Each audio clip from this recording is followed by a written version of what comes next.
Good afternoon, everyone. There's been some spectacular speakers on today, and I feel that everybody has a very clear view of where they want to take their own companies, their technologies, and the future of this country and Europe as a whole, and the world, as we saw last. I wanted to tie in, perhaps I can start off with explaining a little bit what I do.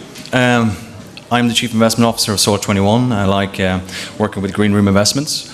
We focus on renewable energy investments. And just a quote, to tie in the relevance of that into what we're doing here today, one of the previous speakers, Mr. Brennan from Board B, said, a big part of sustainability is economic sustainability, and I completely agree.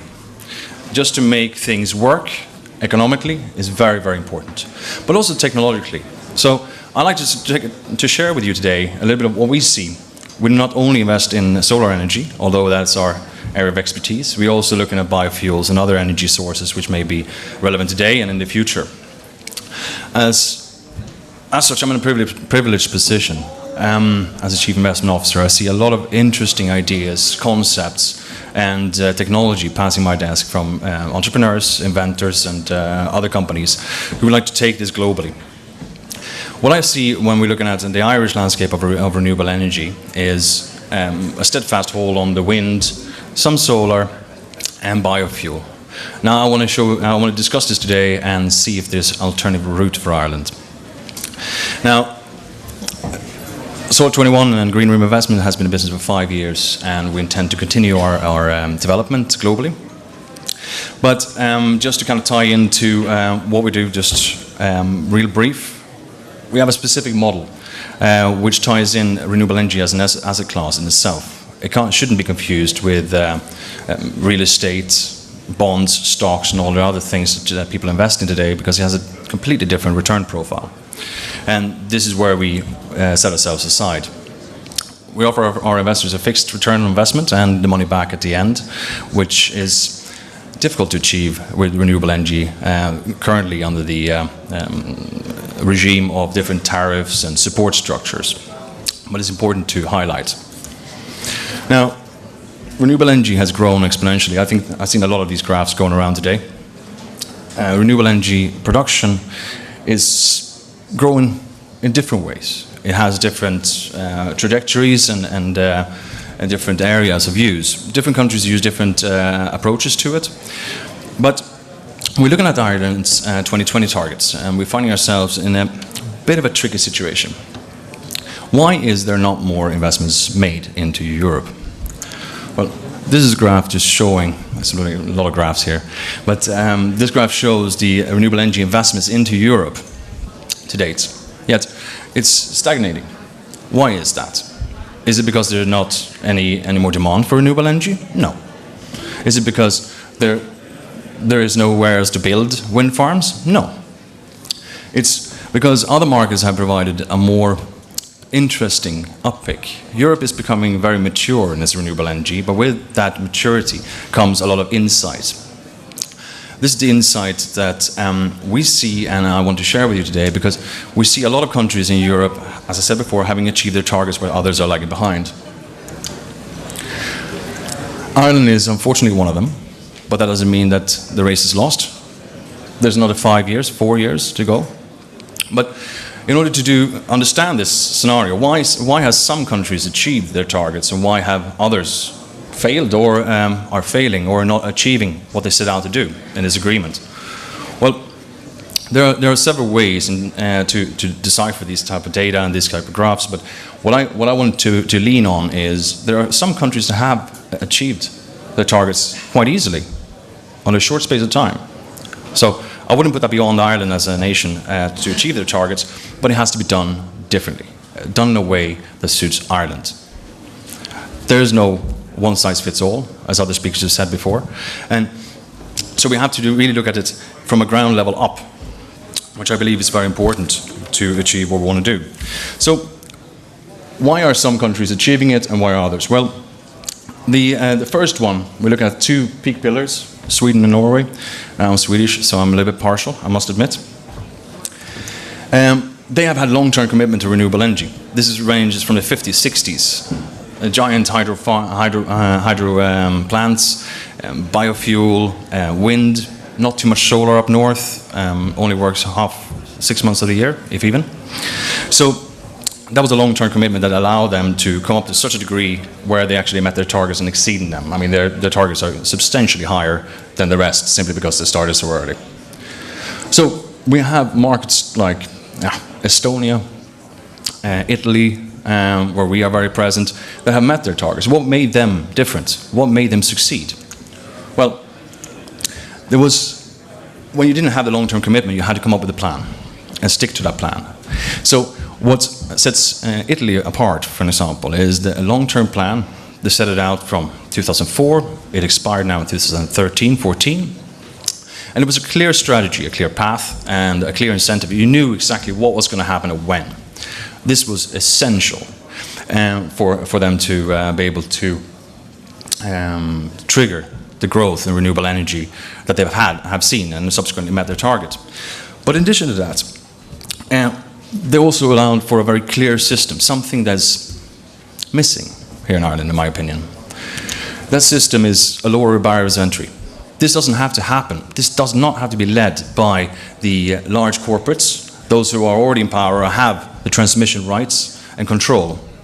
What we found was any attempt to really push through a government plan without the support of organic growth and subsequently the opening, lowering of barriers of entries for entrepreneurs, private individuals and farmers alike, meant that that plan didn't really function as it intended to do.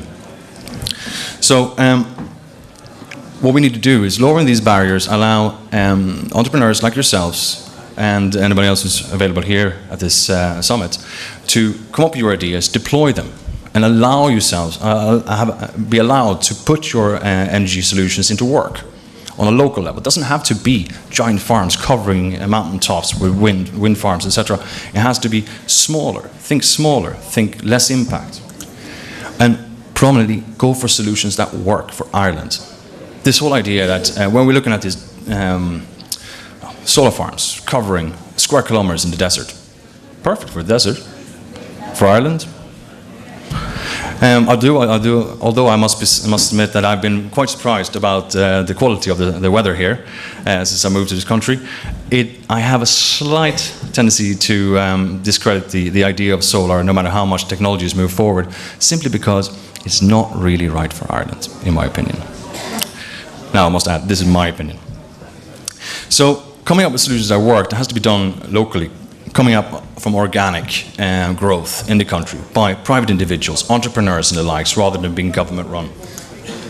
And in order to do that, coming from an investment side, I'd like to show you, you probably heard about this several times, top-down and bottom-up analysis.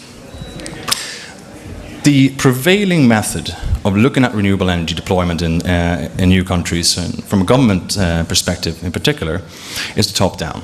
Where do we have wind? Yes. Okay, we put up some wind farms. Great. Then we have the social impact that has, and the consideration that might not be organic. That would be a top-down approach. You're taking technologies and solutions that worked elsewhere and deploying it frivolously in a new market. Rarely works. Using the bottom-up, which is my proposal, is to look at what you have here in Ireland in terms of energy. I mean, looking at the Norwegian market, which is quite interesting. They have a tremendous output of renewable energy. A lot of their strategy for the nation as such in the future is to build on their renewable energy capabilities. As such, they've been building 4, I think, high-powered transmission cables, reaching from Norway down to the UK, Denmark and Germany. And they're going to export renewable energy on a grand scale. Now, they have enormous, the geology works for them, it has to be said. Big mountains, big valleys, a lot of rain. I think it's even more rain than in Ireland. So they have the water flows, but Ireland doesn't have that. We don't have the mountains. We can't just funnel up giant hydro plants everywhere around the country to counteract this. What has to be done is just look at what's around you. So, what is the Holy Grail? I don't know. I'm sorry, I can't give you the answer. But I think the answer sits in this room or attending this event, because there's so many entrepreneurs who has great ideas and that's been grown locally. And whereby people are starting to look at when you grow a company. Is it done globally straight away? No. It's done through deploying yourself locally, showing the technology works, showing the economics of it work and therefore expand. So, come up with solutions for how to harness the energy that's in Ireland is key. Now, what are those things? Well, I've had the privilege of traveling around this island quite a bit, and I always find that there's a lot of rivers. A lot of rivers. It's got to be funneled somewhere. We have a fantastic coastline, which is surrounded by the Atlantic on the west, which have enormous waves coming in, both windy days and calm days through swells, a fantastic way to deploy it. I know there's a lot of interesting companies and organizations working on developing and pushing this technology forward. So that's a great step, and I think that's one of the things that Ireland really has that few other countries have to the same degree, if you look at all of Europe.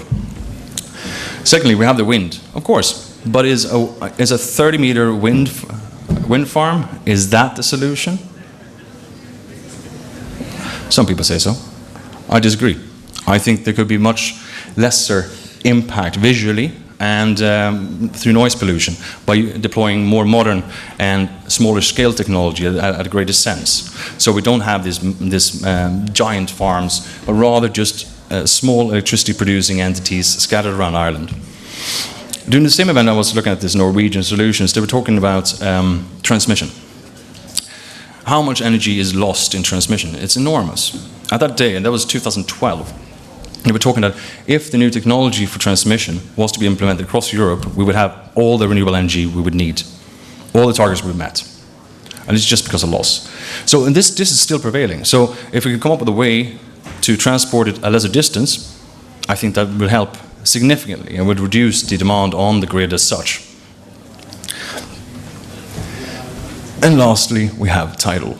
As a very avid sailor, I'm exposed to the tidal powers of the sea here on the west side as well as the east side.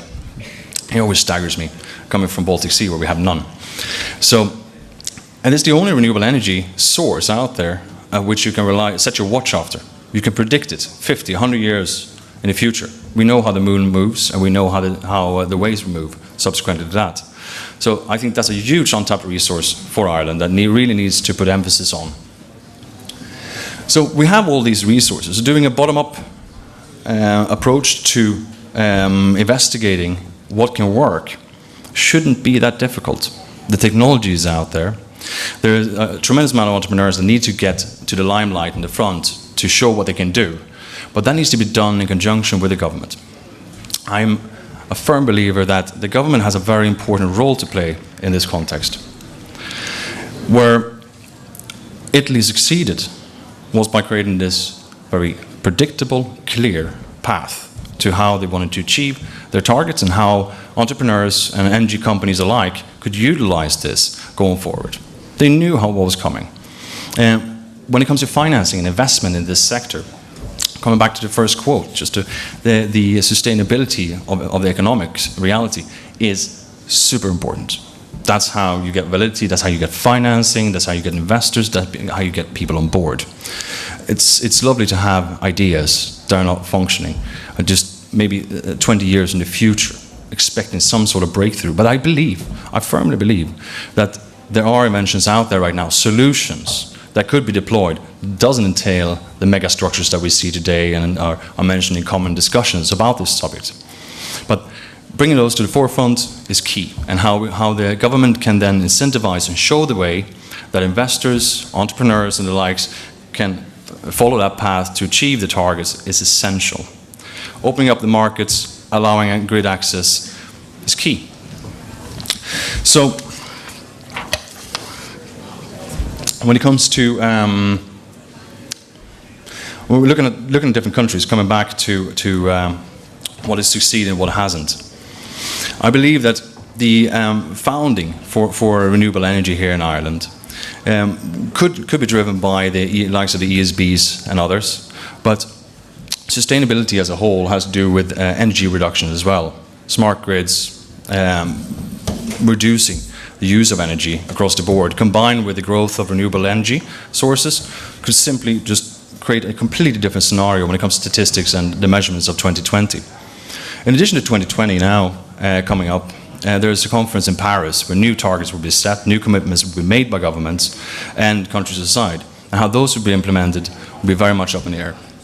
I understand that the economic reality of certain nations, Ireland being amongst them, has perhaps worked against such an incentive scheme, because the incentives in themselves is a stealth tax, if you like. It's passing on the cost of subsidizing renewable energy to the end consumer. I can understand how that would be not very attractive given the high tax pressure in Ireland combined with water charges and likes, but I do believe it's very necessary. It's necessary simply because the fines that will be imposed upon Ireland if they don't meet the targets will be significant, and the future for Irish industry, luring over foreign investors and the likes, foreign direct investments, a lot of it hinges on water and energy, access to clean energy, a reliable energy. We're looking at the UK right now, have done a bit of a U-turn in recent days on their environmental policies, their tariff systems and the likes. When we're looking at their path, they've chosen nuclear. And that was on the back end of having promised a lot of solutions, a lot of programs that would back renewable energy developments, establishment and the likes. In a very short space of time, all that was thrown to the side, which is highly unfortunate. People put a lot of work and effort into it, and now what? So, providing this path, clarity, predictability, a reliance on what you're doing and the people that you work with is essential. So, to conclude, real quick, is that the solution to this problem of producing energy in Ireland doesn't rest with the government. It rests with us entrepreneurs and the people in this room and us who think about how we can solve this.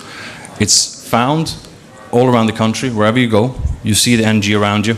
Find a way to harness that in a non-intrusive way, and you're definitely onto a winner.